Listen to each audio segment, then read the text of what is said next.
Special nga. Sa panuntok ng asawa. Say, masarap mo na! Ngayong gabi guys, mambubuwisit na naman ako ng asawa. Baliwala dito si tatay, si Sabaw, at nandun siya sa kabilang tindahan, busy sa mga kalakal niya, sa pagbabaklas. Mamaya pag uwi niya, sigurado kakain yon at magugulat na lang siya sa iyahain kong ulam sa kanya. Sabaw, sana maging sapat ka sa ulam mo. Ito guys, niluluto ko na yung special na ulam para kay Sabaw. Ako muna papakita para exciting. Mamaya tatawagan ko siya. Tatanungin ko kung anong oras siya uuwi para ma-ready natin yung special na ulam niya. Siyempre may plating pa yun. Hello, Sabaw.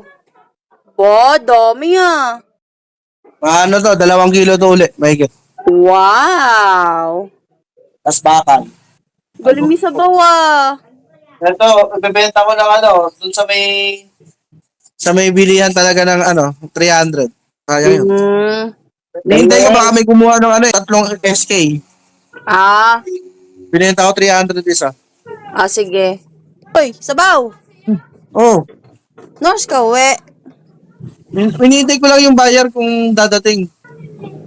Tawagan mo naman ako pag pauwi ka na. Sige.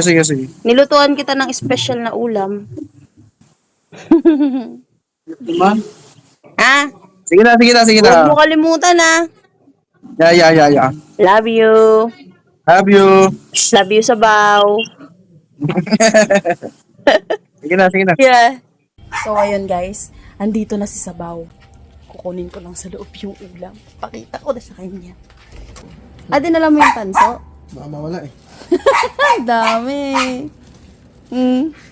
Meron akong luto sa'yo. Nabuksan. Wait lang. Tingnan mo muna. 1, 2. Special yan. 1, 2, 3. Tada! Special nga.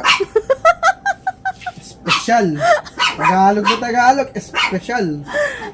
Special na ulam. Special kasi ako nagluto. Oh, tas may plating pa. Wait. Ano yan? May bisita. May langgam ah. Kain ka. Masarap yan. Hindi na kaya.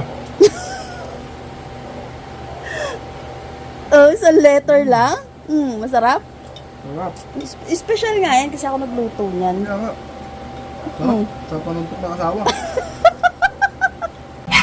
Ano?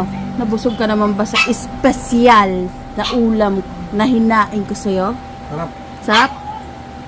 Kung bibigyan mo ng points, ilang points? Not counted. Not counted.